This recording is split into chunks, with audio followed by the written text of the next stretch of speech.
नमस्कार, आप देख रहे हैं मातृभूमि। मैं हूं आपके साथ शोभना यादव। मातृभूमि के लिए अच्छी खबर ओलंपिक से आई है। भारत का एक और मेडल पक्का हो गया है और साथ ही बैडमिंटन में पीवी सिंधु मेडल के एक कदम और करीब पहुंच गई हैं। सुबह भारतीय बॉक्सर लवलीना ने सेमीफाइनल में जगह बनाकर ब्रॉन्ज मेडल तो पक्का कर लिया है। वहीं अब से कुछ देर पहले पीवी सिंधु ने भी बैडमिंटन सिंगल्स के सेमीफाइनल में अपनी जगह बना ली है। अगर वो सेमीफाइनल जीत लेती हैं तो कम से कम सिल्वर मेडल तो पक्का हो ही जाएगा। वहीं लवलीना अगर सेमीफाइनल जीत जाती हैं तो महिला बॉक्सिंग में भी सिल्वर मेडल पक्का हो जाएगा। तो मातृभूमि की आज शुरुआत हमने अच्छी खबर के साथ की।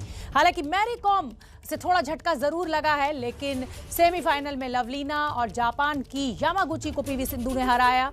वो भी सेमीफाइनल में पहुंची तो एक और मेडल की ओर भारत ने अपना कदम बढ़ा दिया है। लेकिन जैसे कि ये तस्वीर आप मेरे पीछे देख रहे हैं मैरी कॉम के लिए ओलंपिक से अच्छी खबर नहीं आई।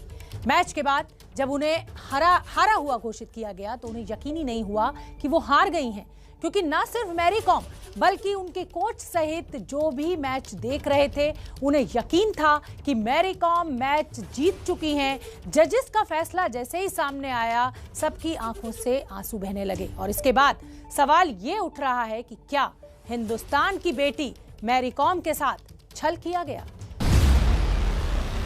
क्या ओलंपिक खेलों में देश की बेटी मैरी कॉम के साथ धोखा हुआ है? मैच के नतीजों पर आखिर मैरी कॉम की आंखों से आंसू क्यों आए?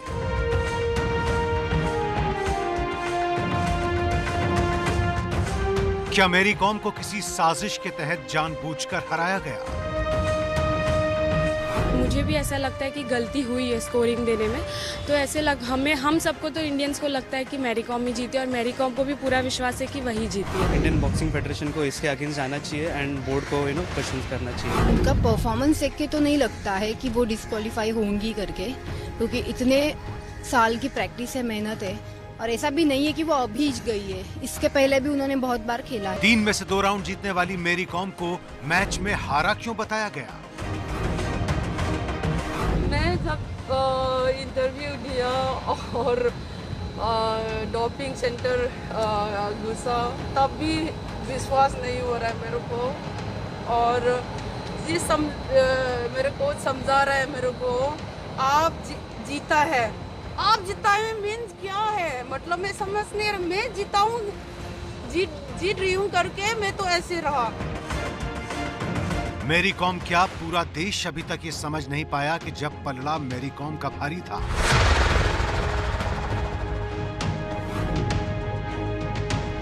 मैच के दौरान साफ साफ दिख रहा था कि मैरी कॉम कोलंबिया वाली बॉक्सर पर भारी पड़ रही है। जो पावरफुल कंट्री है, मींस जो ऑर्गेनाइज करते हैं, हमेशा ही उनके फेवर के अंदर कुछ ना कुछ फैसले होते हैं। हकीकत में अगर वो हारती तो इतना दुख नहीं होता, लेकिन अगर उसके साथ धोखा हुआ है तो ये पूरे देश के हम सबको उसकी आवाज़ जो है उठानी चाहिए। मैरी कॉम के घूंसे कोलंबिया की बॉक्सर को लगातार पड़ रहे थे।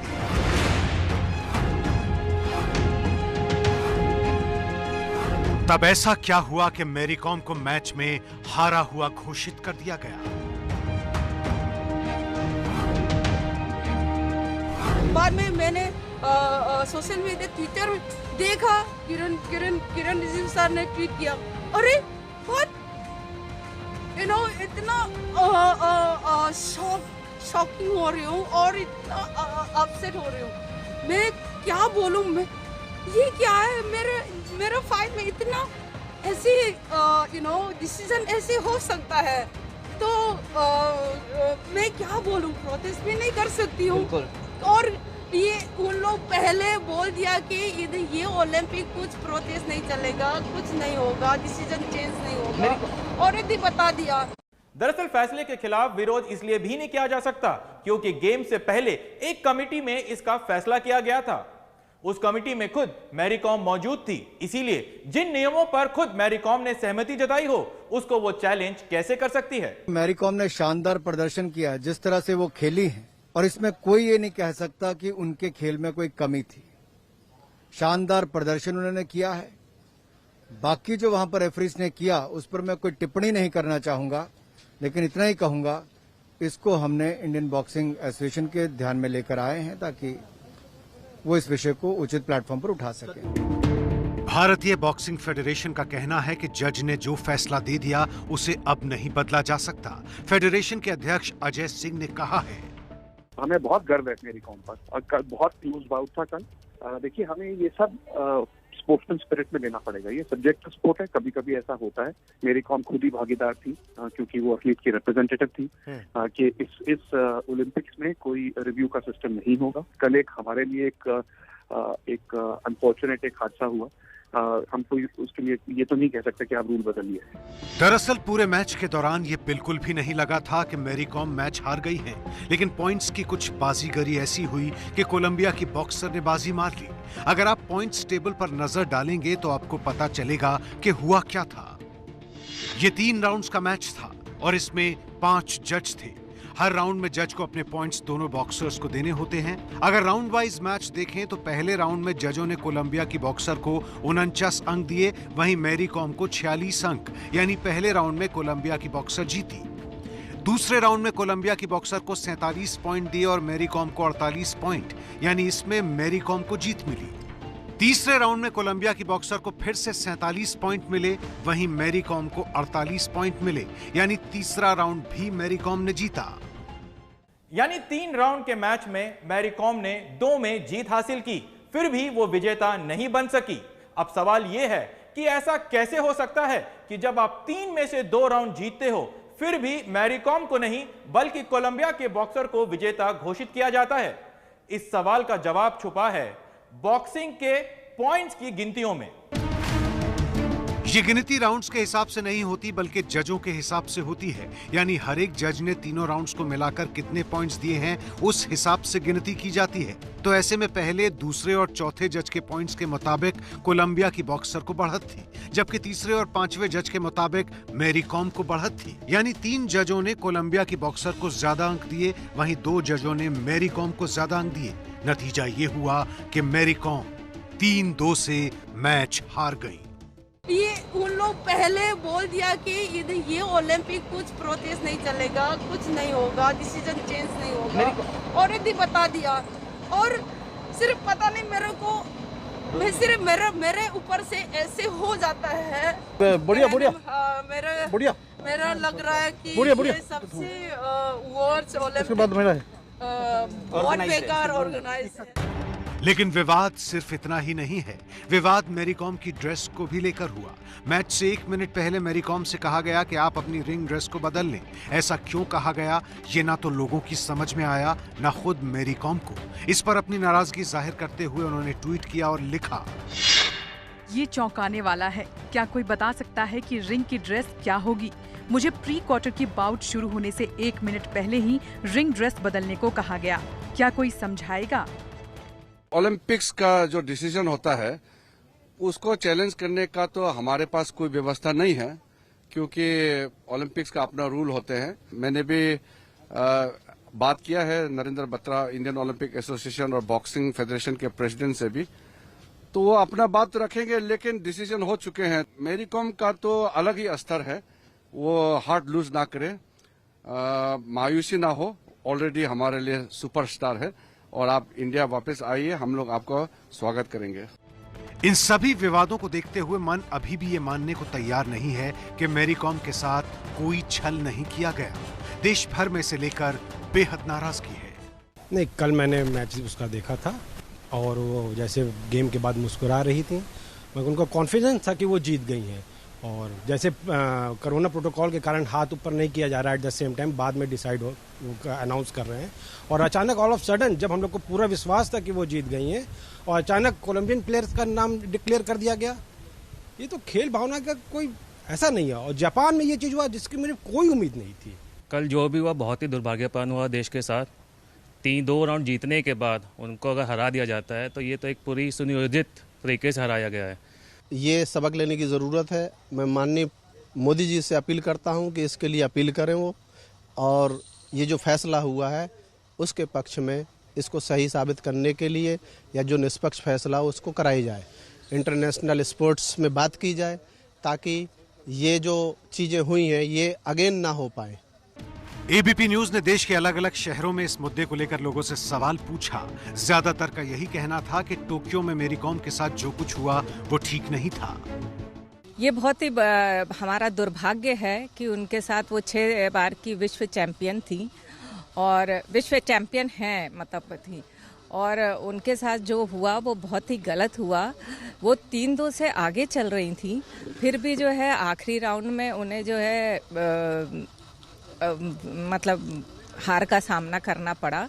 हार जीत होती रहती है और जो मैरी कॉम है वो एक बहुत बड़ी खिलाड़ी है, उसने हमें बहुत गोल्ड भी जिताया है, तो एक हार से कोई फर्क नहीं पड़ता, नेक्स्ट टाइम भी वो अच्छा करेगी। और उसे ये लगता है कि जो मैच हारी थी उसे ये लगता है कि ये मैच में जो जजेस थे उन्होंने गलत किया था, ओलंपिक में उसने खुद कहा था, और बहुत बड़े बड़े रेसलर ने भी, बॉक्सर्स ने ट्वीट भी किया था इस पर। तो मुझे लगता है कि उनको दोबारा कोशिश करनी चाहिए और दोबारा जरूर जीतेगी। देश में नाराजगी है, होनी भी चाहिए, क्योंकि देखने से साफ लग रहा था कि जीत मेरी कॉम की हुई है, लेकिन हुआ कुछ और। जाहिर है इतने अच्छे प्रदर्शन के बाद भी हार जाने की निराशा मेरी कॉम की आंखों से निकलने वाले आंसुओं के रूप में दिख गई। लेकिन अच्छी बात यह है कि मेरी कॉम खेल को अलविदा नहीं कहने वाली, भविष्य में भी उनके खूंसे ऐसे ही चलते रहने वाले हैं। तो मातृभूमि में आगे बढ़ते हैं और बात करते हैं दानिश सिद्दीकी की। जी हां, भारतीय फोटो जर्नलिस्ट दानिश सिद्दीकी की अफगानिस्तान में हुई हत्या पर एक नया खुलासा हुआ है। एक अमेरिकी रिपोर्ट में कहा गया है कि दानिश सिद्दीकी क्रॉस फायर का शिकार नहीं हुए, बल्कि उन्हें पूरी प्लानिंग के साथ पकड़ा गया, मर्डर किया गया, फिर उन्हें गोली मारी गई। इस तस्वीर को जिसने भी देखा दहल गया। दानिश सिद्दीकी, जिनकी तस्वीरों ने दुनिया भर को एक अलग नजरिए से देखा, हालातों को समझने का, जिन्हें उनकी तस्वीरों के लिए दुनिया का सबसे प्रतिष्ठित पुलित्जर पुरस्कार दिया गया, वही दानिश सिद्दीकी अफगानिस्तान में मारे गए। पहले कहा गया कि दानिश सिद्दीकी की मौत क्रॉस फायरिंग में हुई, यानी तालिबान और अफगानी सेना के बीच लड़ाई हो रही थी, दोनों तरफ से जबरदस्त फायरिंग हुई, जिसमें क्रॉस फायरिंग में दानिश सिद्दीकी को गोली लगी और उसकी मौत हो गई। लेकिन अब एक अमेरिकी रिपोर्ट ने दावा किया है कि दानिश सिद्दीकी की साजिशन हत्या की गई।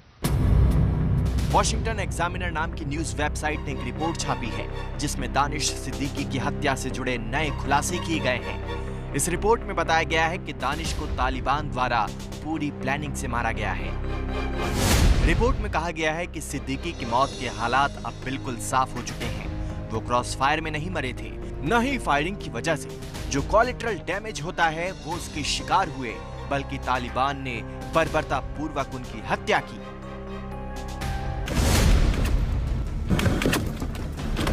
दरअसल दानिश सिद्दीकी अफगानिस्तान के स्पिन बोल्डक इलाके में युद्ध को कवर करने गए थे। अफगानिस्तान की फौज के साथ वो वहां सफर कर रहे थे। जब वो एक चेक पोस्ट के करीब पहुंचे तो उनके काफिले पर तालिबान ने हमला कर दिया। हमले की वजह से अफगान फौज की जिस टीम के साथ दानिश थे वो अलग अलग हो गई। टीम के कमांडर और उनके साथ कुछ सैनिक अलग हो गए, जबकि दानिश के साथ सिर्फ 3 ही सैनिक रह गए। तालिबान के हमले के दौरान दानिश घायल हो गए। पास ही एक मस्जिद थी, दानिश वहां अपने बचे हुए दोस्तों के साथ चले गए। यहां पर दानिश को फर्स्ट एड दिया गया, यानी मरहम पट्टी की गई। दानिश को लगा कि वो एक मस्जिद में आ गए हैं तो अब वो बच जाएंगे, लेकिन ऐसा हुआ नहीं। जैसे ही तालिबान को यह पता चला, तालिबान ने उस मस्जिद पर अटैक कर दिया। इस अमेरिकी रिपोर्ट के मुताबिक तालिबान को जब पता चला कि दानिश मस्जिद में छुपे हैं तो उन्होंने फौरन हमला करने का फैसला लिया। स्थानीय लोगों के मुताबिक मस्जिद पर अटैक तालिबान ने सिर्फ इसलिए किया क्योंकि उन्हें पता चल गया था कि दानिश वहां छुपे हुए हैं। तो इस रिपोर्ट के मुताबिक पहले पकड़ा गया, टॉर्चर किया गया और उसके बाद गोली मारी गई। हालांकि तालिबान ने इस अमेरिकी रिपोर्ट को झूठा करार दिया है। एबीपी न्यूज से बात करते हुए इस्लामिक एमिरेट ऑफ अफगानिस्तान के प्रवक्ता ज़बीहुल्लाह मुजाहिद का कहना है कि ये प्रोपेगेंडा है, असलियत नहीं है। पाकिस्तान अपनी हरकतों से बाज नहीं आ रहा। एलओसी पर सीज फायर तो मान रहा है, लेकिन लगातार ड्रोन से जासूसी कर माहौल खराब कर रहा है। जम्मू कश्मीर के सांबा सेक्टर में 3 जगहों पर ड्रोन देखे गए। बीएसएफ ने हालांकि उन पर फायरिंग तो की, ड्रोन वापस भी चले गए, लेकिन पाकिस्तान की जो नीयत है उसका एक बार फिर से पर्दाफाश हुआ। फिर सामने आई पाकिस्तान की ड्रोन वाली साजिश। जम्मू के बाद अब सांबा में संवेदनशील इलाकों के ऊपर मंडराते दिखे ड्रोन। 3 अलग-अलग जगहों पर उड़ते दिखे ड्रोन। तीनों ही ड्रोन कल देर शाम देखे गए हैं, जिसके बाद पूरे इलाके में हाई अलर्ट कर दिया गया है। सीमावर्ती के सभी थानों और चौकियों को हाई अलर्ट पर रखा गया। सांबा में तीनों ड्रोन कहां-कहां दिखे हैं उसके बारे में आपको बता देते हैं। बड़ी ब्रह्मणा में सेना के कैंप के ऊपर, घगवाल में आईटीबीपी कैंप के ऊपर, सीमावर्ती गांव चलियारी के ऊपर ड्रोन दिखा है। शक है कि ड्रोन के जरिए कहीं हथियार न गिराए गए हों, इसके लिए सर्च ऑपरेशन भी लॉन्च कर दिया गया है। गुरुवार और शुक्रवार की दरमियानी रात जम्मू के सांबा जिले में 3 जगह ड्रोन दिखने से हड़कंप मच गया है। चिलियारी एक गांव है सांबा जिले में जो भारत पाकिस्तान अंतर्राष्ट्रीय सीमा पर सटा हुआ गांव है, वहां पर भी ड्रोन देखा गया है और जैसे ही सीमा पर ये ड्रोन दिखा तो वहां तैनात बीएसएफ के जवानों ने उस पर फायरिंग की, जिसके बाद वो ड्रोन वापस पाकिस्तान लौट गया। लेकिन अब क्योंकि लगातार जम्मू पुलिस ड्रोन पर सख्ती से नजर रखी हुई है, पाकिस्तान की साजिश का लगातार खुलासा हो रहा है, ऐसे में इन ड्रोन्स के जरिए कोई हथियारों की ड्रॉपिंग ना हुई हो, इसके लिए यहां पर व्यापक सर्च ऑपरेशन चलाए जा रहे हैं। ये ऑपरेशन जम्मू के सांबा इलाके में चलाए जा रहे हैं। जब आपने बीती रात ड्रोन देखा और आपको कैसे शक हुआ वो ड्रोन? हमने सोचा कि हेलीकॉप्टर, बट हेलीकॉप्टर की आवाज़ नहीं सुनाई दी हमें। वो सांबा से आ रहा था और हीरानगर की साइड जा रहा था, तो हमने ऐसे तुरंत कंसर्न पुलिस स्टेशन गगवाल में अपने उसी दौरान कॉल करके बता दिया कि सर हमें यहाँ पे ड्रोन स्पॉट करा हुआ है। चिलियारी गांव के पास जो ड्रोन दिखा उस पर सीमा सुरक्षा बल के जवानों ने गोलियां भी दागी, जिसके बाद वो वापस चला गया था। 15 अगस्त से पहले लगातार इस बात की खबरें मिल रही हैं कि पाकिस्तान इस तरह की हिमाकत कर सकता है, जिससे निपटने के लिए अब जम्मू पुलिस यहां पर लगातार उन इलाकों का सर्च कर रही है जिन इलाकों में ये ड्रोन देखा गया है। जाहिर है पिछले कुछ वक्त से जम्मू कश्मीर में लगातार ड्रोन दिख रहे हैं। इससे चिंता बढ़नी लाजमी है। रक्षा विशेषज्ञों के मुताबिक इस पर बहुत ज्यादा ध्यान देने की जरूरत है। जैसे हमें पता है कि भाई चमन पोस्ट के उधर से ये ड्रोन उड़ रहे हैं या दूसरे पोस्ट के उधर से ड्रोन उड़ रहे हैं, हमें इमीडिएटली उसके अगेंस्ट स्ट्राइक करके उनको खत्म कर देना चाहिए, ताकि एक मैसेज चला जाए पाकिस्तान को कि भैया हम ये नहीं टॉलरेट करते। सुरक्षा एजेंसियों को भी इस बड़े खतरे का अंदेशा है, इसलिए वो लगातार चौकसी रख रही हैं, क्योंकि जिस तरह से जम्मू एयरफोर्स स्टेशन पर ड्रोन अटैक किया गया था, उसके बाद तो यही लग रहा है कि पाकिस्तान किसी बड़ी साजिश की फिराक में है। सांबा से संवाददाता अजय बाशलू की रिपोर्ट। राजकुंद्रा पोर्नोग्राफी केस में बॉम्बे हाई कोर्ट ने मानहानि के मामले की सुनवाई की है। उनकी पत्नी शिल्पा शेट्टी ने मामला दायर किया है, जिस पर सुनवाई के बाद कोर्ट ने ना तो शिल्पा को कोई राहत दी और ना ही मीडिया को कोई आदेश दिया है। अगली तारीख दी है 20 सितंबर की। कोर्ट का मानना है कि शिल्पा के निजता के अधिकार को बनाए रखने के लिए बच्चे और उनके परवरिश के संबंध में बात नहीं हो सकती। यदि कोई व्यक्ति एक पब्लिक फिगर है तो ये नहीं माना जाना चाहिए कि उस व्यक्ति का निजता का अधिकार नहीं है। इस मामले में अगली तारीख 20 सितंबर की दी गई है। तो पुलिस सूत्रों के आधार पर जो रिपोर्ट है उसको मानहानि मानना ठीक नहीं होगा। प्रेस की स्वतंत्रता पर सवाल नहीं उठाए जा सकते। अब अगली तारीख जो पड़ी है वो 20 सितंबर की पड़ी है, यानी लगभग 1.5 महीने का वक्त है। तब तक कोर्ट ने कोई आदेश नहीं दिया है। पुलिस सूत्रों से दी गई रिपोर्ट गलत कैसे, यह हाईकोर्ट की बड़ी टिप्पणी। क्या कोर्ट मीडिया की हर कहानी की जांच करेगा? हाईकोर्ट ने यह भी कहा। और इसी खबर पर ज्यादा जानकारी लिए हुए सूरज ओझा हमसे जुड़ रहे हैं। सूरज, आज कोर्ट ने एक तो तारीख जो है वो लगभग 1.5 महीने बाद की डाल दी है। इसी से लगता है कि कोर्ट कहीं ना कहीं शिल्पा शेट्टी का ये जो दावा है, जो मामला है, इससे सहमत नहीं है, क्योंकि कोर्ट का ये भी कहना है कि जो पुलिस के सूत्रों के आधार पर जो रिपोर्ट मीडिया में आई है वो कहीं से भी मानहानि नहीं हो सकती। जी बिल्कुल, आज कोर्ट ने बड़ी लंबा समय लिया इस पूरी बात को सुनने के लिए। इस दौरान उन्होंने कहा, उन्होंने जो भी कहा, उन्होंने न तो शिल्पा शेट्टी को राहत दी है, न ही मीडिया को किसी तरह का इंस्ट्रक्शन दिया है। कोर्ट ने न ही मीडिया को गेज लगाया है किसी भी तरह का।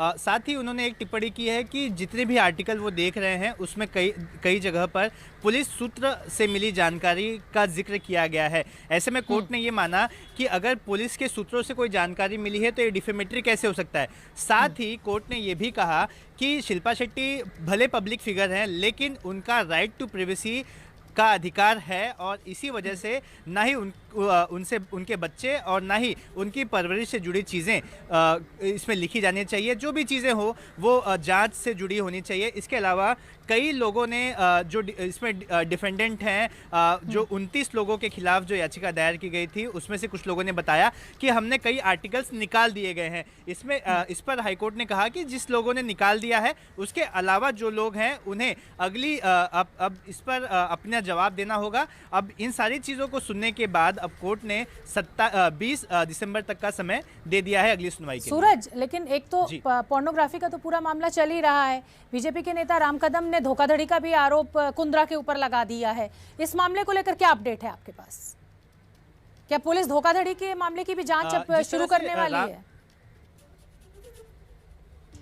जो सूत्र बताते हैं कि अगर उन्हें इस तरह की शिकायतें मिलती हैं तो उसके ऊपर इनिशियल जांच की जाएगी कि एलिगेशन में कितने तथ्य हैं। अगर जांच की फाइंडिंग्स में कुछ कॉन्क्रीट चीज़ें मिलती हैं तो डेफिनेटली पुलिस उसका एक अलग से मामला ले, क्योंकि वो पोर्नोग्राफी एक अलग मामला है और चीटिंग एक अलग मामला है। अगर उस मामले में शिकायत मिलती है, पुलिस की इनिशियल जाँच करती है और अगर उसमें कुछ कॉन्क्रीट एविडेंस मिलते हैं तो डेफिनेटली पुलिस पे आगे जो लीगल प्रोसीजर्स है उसको फॉलो करेगी।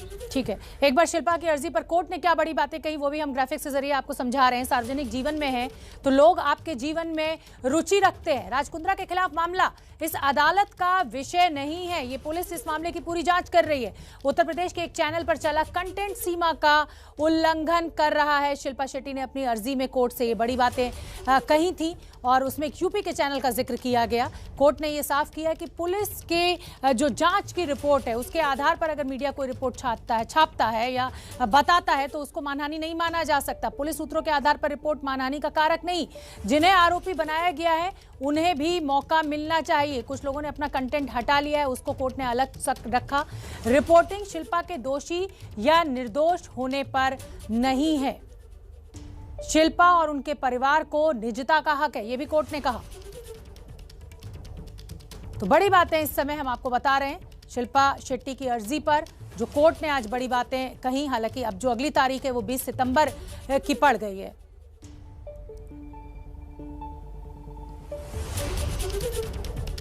पहाड़ों पर हो रही बारिश ने लोगों की मुसीबत बढ़ा दी है। सबसे पहले आपको हिमाचल के सिरमौर की हम तस्वीरें दिखाएंगे, लेकिन सिरमौर में जो लैंडस्लाइड का नया वीडियो सामने आया है वो डराने वाला है। लैंडस्लाइड का ये जो पूरा वीडियो है सिरमौर में गिरिपार के काली ढांग में आज सुबह देखते ही देखते कुछ ही सेकंड्स में पहाड़ी सड़क मलबे में बदल गई। ये वीडियो आपके सामने देखिए आप। सबसे पहले एबीपी न्यूज पर हम ये आपके लिए लेकर आए हैं। सिरमौर में गिरिपार के काली ढांग में ये देखिए कैसे पूरा का पूरा पहाड़ दरक के कुछ ही सेकंड्स में सड़क पर गिरा और सड़क पूरी मलबे में बदल गई। हजारों लोग फंसे हुए हैं। ये पहाड़ के दरकने की तस्वीरें आप देखिए। बारिश के चलते हुए ये लैंडस्लाइड हिमाचल के सिरमौर से ये तस्वीरें हम आपको दिखा रहे हैं। सबसे पहले एबीपी न्यूज पर डराने वाली ये तस्वीरें। और ये जो जंगल काटे जा रहे हैं, पेड़ जो काटे जा रहे हैं, ये उसी का नतीजा है कि मिट्टी की पकड़ ढीली हो गई है और बारिश होती नहीं है कि इस तरीके के लैंडस्लाइड्स पहाड़ी इलाकों में देखने को मिल रहे हैं। और अब इस तरीके की घटनाएं बहुत ज्यादा बढ़ गई हैं। पहाड़ों पर बारिश से आफत बरकरार। सिरमौर में ये लैंडस्लाइड की तस्वीरें। पूरा का पूरा पहाड़ कुछ ही क्षणों के भीतर दरक गया, लैंडस्लाइड हुआ और उसके बाद जो सड़क थी वो मलबे में तब्दील हो गई। हजारों लोग दोनों तरफ फंसे हुए हैं। हालांकि प्रशासन जुटा हुआ है इस मलबे को हटाने में। आज सुबह की ये पूरी घटना, ये सबसे पहले वीडियो हम एबीपी न्यूज पर इस समय दिखा रहे हैं।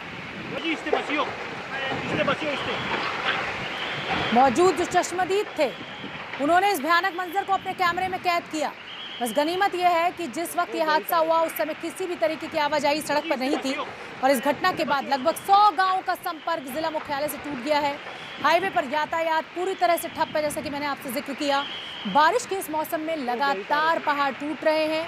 एबीपी न्यूज आपसे अपील करता है कि इस मौसम में पहाड़ी इलाकों में नदियों के पास जाने से बचें। जगविंदर पटियाल हमारे साथ जुड़े हुए हैं। जगविंदर पटियाल, जिस तरीके की ये तस्वीरें मिल रही हैं डराने वाली हैं, हाईवे पूरी तरह से जाम हो गया है, लेकिन लोगों का जो जाने का सिलसिला है हिमाचल प्रदेश हो या उत्तराखंड, पहाड़ों में छुट्टियां मनाने का, वो थमता नजर नहीं आ रहा है। देखिए शोभना, नेशनल हाईवे नंबर 707 पर ये पूरा हादसा हुआ है, जहां पर पूरा पहाड़ गिर गया है और तकरीबन आधा पौना किलोमीटर तक की सड़क का नामो निशान नहीं रहा है। और ये जो हाईवे है, ये अगर हम उत्तर प्रदेश और हरियाणा से सिरमौर की तरफ जाते हैं तो ये पांवटा साहिब से शुरू होता है और ये शिलाई सब डिवीजन होते हुए आगे गुम्मा में शिमला के साथ जाकर अटैच हो जाता है। अगर आपको हरियाणा के बाकी हिस्सों को टच नहीं करना और उत्तराखंड से हरियाणा से सीधा अपने पांवटा साहिब से शिमला जाना है तो यही एकमात्र हाईवे था जो कि काफी दुर्गम इलाके से होकर गुजरता था। और इस पर पहाड़ इस तरह से दरका है कि मुझे लगता है कि अगले कई महीनों तक इसे बनाना मुश्किल होगा। 100 से ज्यादा सिरमौर के गांव जो हैं वो कट गए हैं पांवटा साहिब से। और ये पूरा हादसा जो हुआ, ये हुआ है लगातार हो रही बारिश की वजह से। लेकिन सवाल ये भी उठाया जा रहा है कि कहीं आसपास एक डंपिंग ग्राउंड का भी काम चल रहा था, जिसकी वजह से वहाँ पानी भर गया था और उस वजह से हादसा हुआ बताया जा रहा है। लेकिन प्रशासन ने अभी इस बारे में कोई भी स्थिति साफ नहीं की है। लेकिन आप देख सकते हैं कि कैसे पूरा का पूरा पहाड़ जलने की शक्ल में जो है सड़क के साथ ही पूरा जो है वो खिसक कर नीचे पहुंच गया। अब तक का ये सबसे बड़ा लैंडस्लाइड माना जा रहा है हिमाचल प्रदेश का। जगविंदर पटियाल, जैसा कि आपने जानकारी दी कि लगभग 100 से ज़्यादा गांव ऐसे हैं जिनका संपर्क टूट गया है, यानी वो कट गए हैं, अलग थलग पड़ गए हैं। अब उन तक मदद कैसे पहुंचाई जाएगी? आप बता रहे हैं कि एक लंबा समय लगेगा, क्या कोई और वैकल्पिक रास्ता है उन गाँव तक पहुँचने का? देखिए, मोटरेबल पास तो नहीं है कोई भी, लेकिन ये है कि पैदल चलकर गांव के रास्ते, सड़कों के रास्ते, पगडंडियों के रास्ते लोग क्रॉस कर सकते हैं। या फिर फिलहाल ये करना पड़ेगा कि जहां तक एक सिरे पर सड़क जाती है वहां पर वाहन जाया करेंगे और उधर से दूसरे सिरे के वाहन आया करेंगे। और इस रास्ते को जहां पर ये सड़क डैमेज हुई है वहां पर पगडंडियों के रास्ते लोगों को दूसरी जगह जाना पड़ेगा, पैदल चलकर जाना पड़ेगा, ऐसा स्टेट एडमिनिस्ट्रेशन की तरफ से बताया जा रहा है। लेकिन अब इस पूरे पहाड़ को फिर से सड़क को कनेक्ट करने के लिए उसे खोदना होगा और जहां तक कच्चा पहाड़ है उस पर सड़क बनाना मुश्किल होता है। पांवटा साहिब एक धार्मिक स्थल है जगविंदर, क्या अब वहां तक पहुंचने के सारे रास्ते कट गए हैं? कुछ दिन वो रुका रहेगा, वहां धार्मिक यात्रा नहीं हो सकती?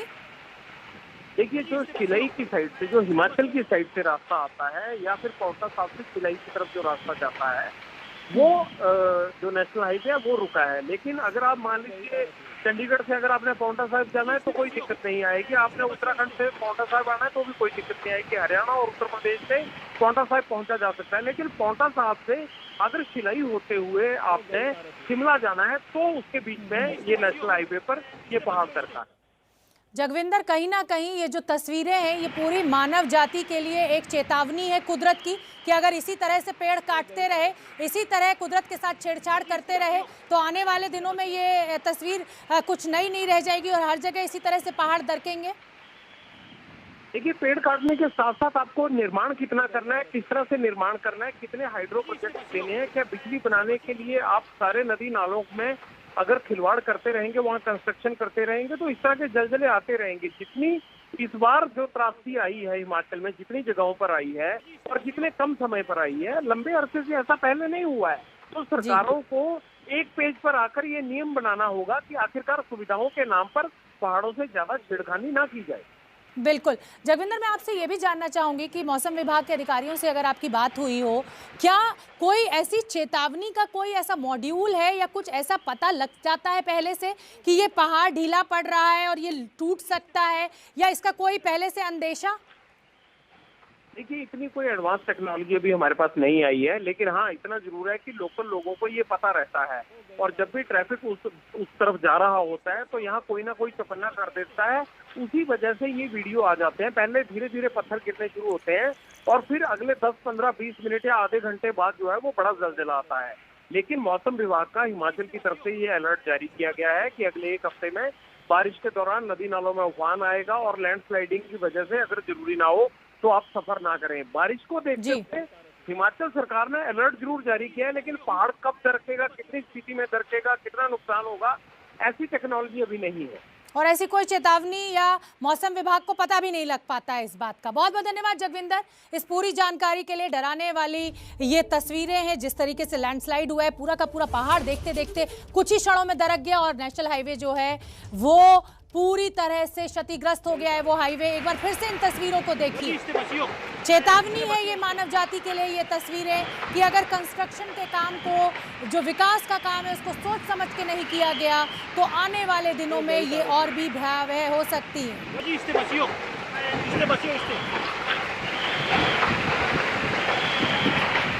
में अब बाढ़ और बारिश ने कैसे तबाही मचाई हुई है पूरी देश में। हरियाणा और दिल्ली की अगर बात करें तो बारिश के बाद दिल्ली के निचले इलाकों में बाढ़ का खतरा बढ़ गया है। यमुनानगर के हथिनी कुंड बैराज से अभी तक करीब 1.60 लाख क्यूसेक पानी छोड़ा गया है, जिससे यमुना नदी का जलस्तर बढ़ गया है। अभी यमुना का जलस्तर 205.37 मीटर है, जो खतरे के निशान के ऊपर है। यमुना का जलस्तर बढ़ने से किनारे बसे 200 से ज़्यादा गांवों पर बाढ़ का खतरा मंडरा रहा है। हालांकि दिल्ली सरकार की तरफ से, प्रशासन की तरफ से लगातार गांव खाली कराने का काम भी किया जा रहा है।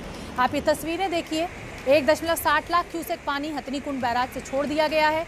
दिल्ली तक पहुंचने में लगभग 36 घंटे का समय लगता है। खतरे के निशान के ऊपर यमुना बह रही है, 205.34 मीटर का जलस्तर है और सभी गेट खोले जाने से दिल्ली के जो निचले इलाके के जो गांव हैं, 200 के करीब ये संख्या है, उनमें बाढ़ का खतरा पैदा हो गया है। बैराज से पानी छोड़े जाने के खतरे के निशान के करीब यमुना बह रही है और दिल्ली में यमुना से सटे, जैसा कि मैं बार बार आपको बता रही हूँ कि 200 गाँव हैं जिन पर यमुना का जलस्तर बढ़ने से बाढ़ का खतरा मंडरा रहा है। खाली करने के लिए इन इलाकों को कहा गया है, इन गाँवों को वालों को कहा गया है, लेकिन उनकी समस्या भी समझनी होगी कि अब इतना सामान लेके, बच्चे लेकर कहाँ जाएं, कहाँ रहें। हालांकि सरकार ने जो इंतज़ाम उनके लिए किए हैं वो हर साल किए जाते हैं, लेकिन वो नाकाफ़ी रहते हैं। तो बारिश और बाढ़, मौसम की जो मार है वो लगभग पूरे देश पर है और ऐसी ही तस्वीरें हमें हर राज्य से मिल रही हैं। ग्रामीणों के साथ मिलकर कुछ लोगों को हालांकि सुरक्षित निकाल लिया है, वहीं अभी भी मलबे में कुछ लोग दबे हुए हैं जिन्हें तेजी से निकालने का काम चल रहा है। हम आपको बता दें कि उत्तर प्रदेश में भारी बारिश का अलर्ट जारी किया गया है मौसम विभाग के द्वारा। प्रयागराज, कानपुर, आगरा और इटावा जैसे 10 से ज्यादा जिलों में आज भारी बारिश का अलर्ट है। कई लोगों को हालांकि सुरक्षित निकाला गया है। त्रासदी देखिए आप, कच्चा मकान, ये देखिए एक महिला कैसे दबी हुई है, विचलित करने वाली तस्वीरें हैं। यहाँ पे ज्यादा ही हो रही है, हंसी हुई है पूरी तरह से, हालांकि चेहरा बाहर है तो सांस जरूर ले पा रही है। ये देखिए कैसे रस्सियों से बांध कर खींचा जा रहा है। अरे हम स्टाफ के हैं, स्टाफ के भेजा गया बनाने के लिए।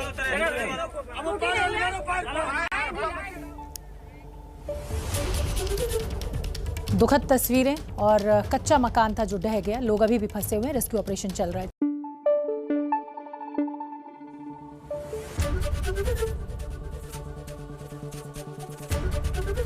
एबीपी न्यूज आपको रखे आगे।